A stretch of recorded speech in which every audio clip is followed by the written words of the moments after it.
Hello, this is Chapter 10, Managing Organizational Structure and Culture. Let's get into our PowerPoint.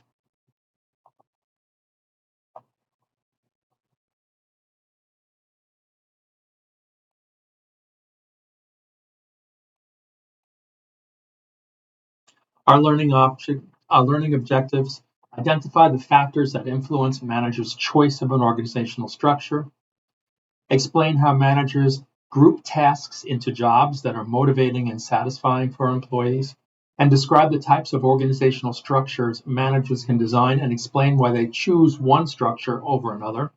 Explain why managers must coordinate job functions and divisions using the hierarchy of authority and integrating mechanisms, and list the 4 sources of organizational culture and explain why and how a company's culture can lead to competitive advantage. Okay, so a manager's challenge: organizing to better manage Banner Health's facilities. How can an effective organizational structure enable high performance? These are questions that you need to think about. Banner Health decides to centralize its facility management practices, reducing energy expenses by nearly $12 million in the first year's program, which is an excellent solution to an expense that they have. So when we take a look at organizational structure, organizational architecture, the organizational structure, control systems, culture, and human resource management systems determine together how efficiently and effectively organizational resources are used. When you're designing organizational structure, you're organizing it, and that's the process by which managers establish the structure of working relationships among employees to allow them to achieve an organization's goals efficiently and effectively. For organizational structure, a formal system of task and reporting relationships that coordinates and motivates organizational members so they work together to achieve whatever the organizational goals are. The way an organization's structure works depends on the choices the managers make about it. For instance, how do you group tasks into individual jobs? How do you group jobs into functions and divisions? And how to allocate authority and coordinate functions and divisions. In organizational design, that's the process by which managers create a specific type of organizational structure and culture so that a company can operate in the most efficient and effective way. Figure 10.1 here shows factors affecting organizational structure. So in the center, we determine the design organizational structure, and that involves the organizational environment, strategy, human resources, and technology. And those 4 components lead into a centralized organizational structure. For the organizational environment strategy, there are different strategies that require the use of different structures. In technology, the combination of skills, knowledge, tools, equipment, computers, and machines used within the organization. And for HR or human resources, there's different strategies that require the use of different structures. We also group tasks into jobs, so we have something called job design.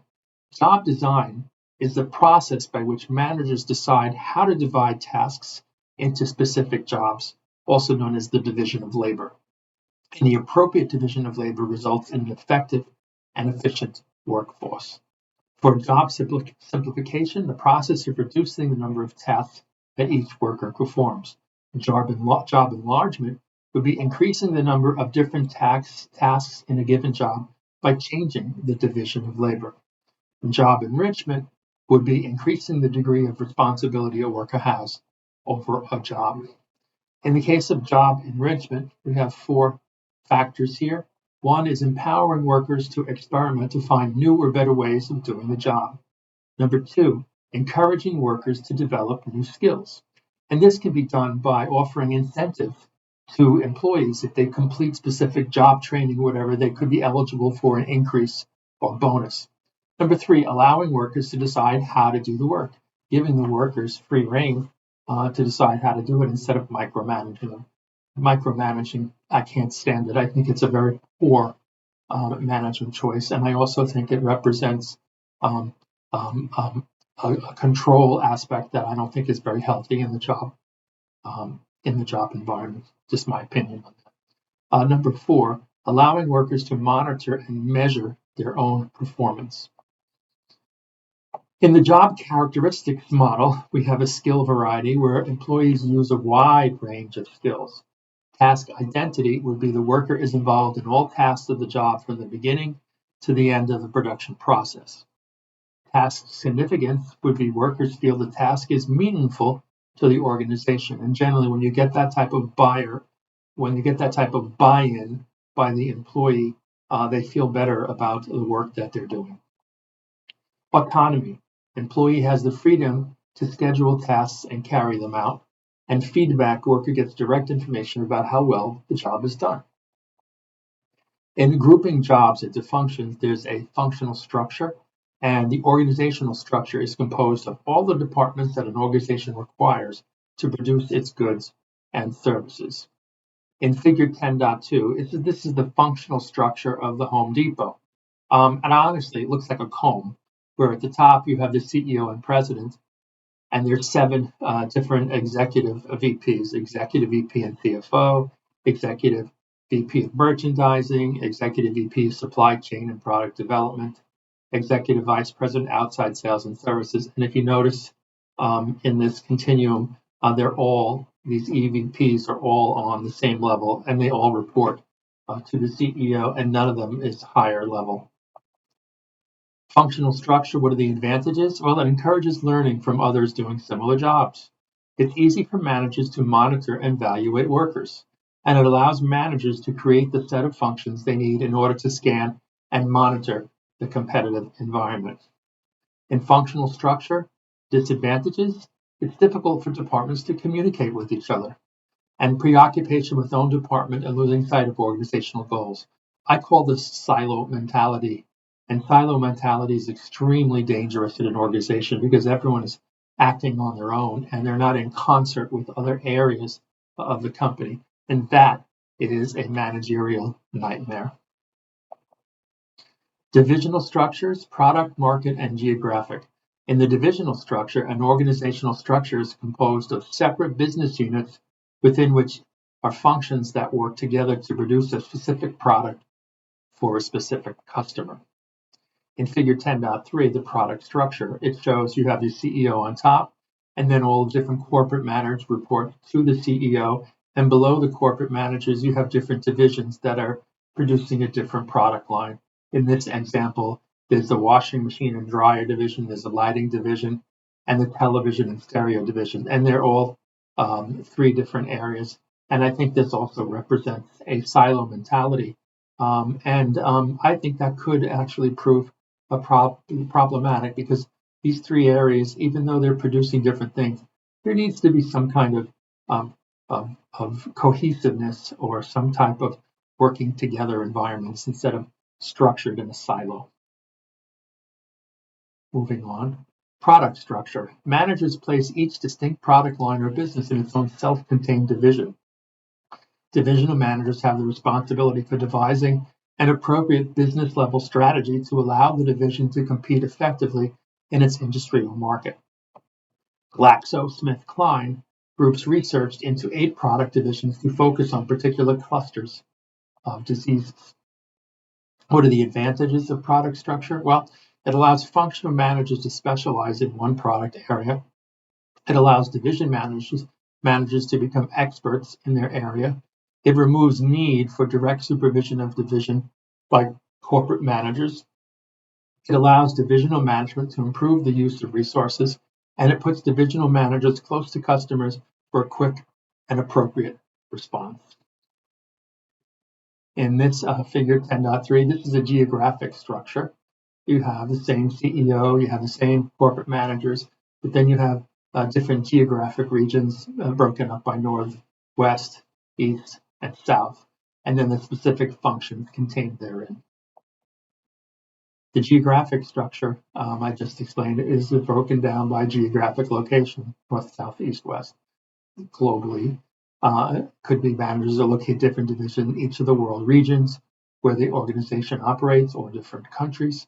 And this generally occurs when managers are pursuing a multi-domestic strategy.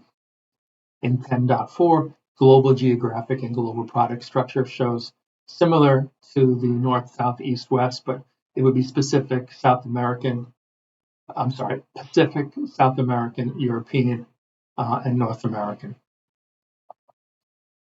Market structure here, same CEO, corporate managed, would be large business, small business, educational, individual customers. For market structure, group divisions according to the particular kinds of customers they serve. It allows managers to be responsive to the needs of their customers and act flexibly in making decisions in response to customers' changing needs.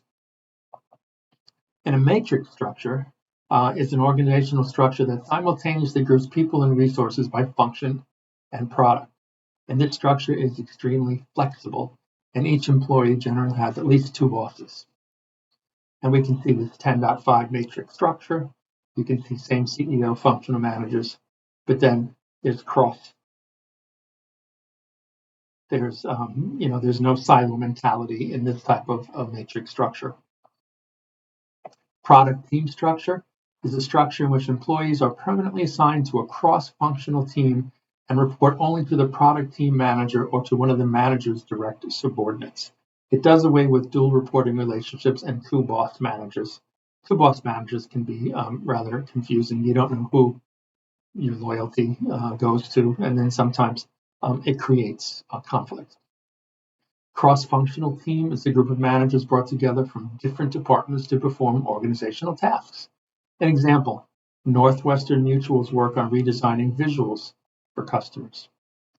10.5 shows a product team structure where you have the CEO and then engineering, sales and marketing, product design, research and development, all cross-functional here, coming down to the manufacturing unit. And then you have the product team manager and team members in the matrix above the manufacturing unit. Allocating authority. Authority is the power to hold people accountable for their actions and to make decisions concerning the use of organizational resources. The hierarchy of authority, an organization's chain of command specifying the relative authority of each manager.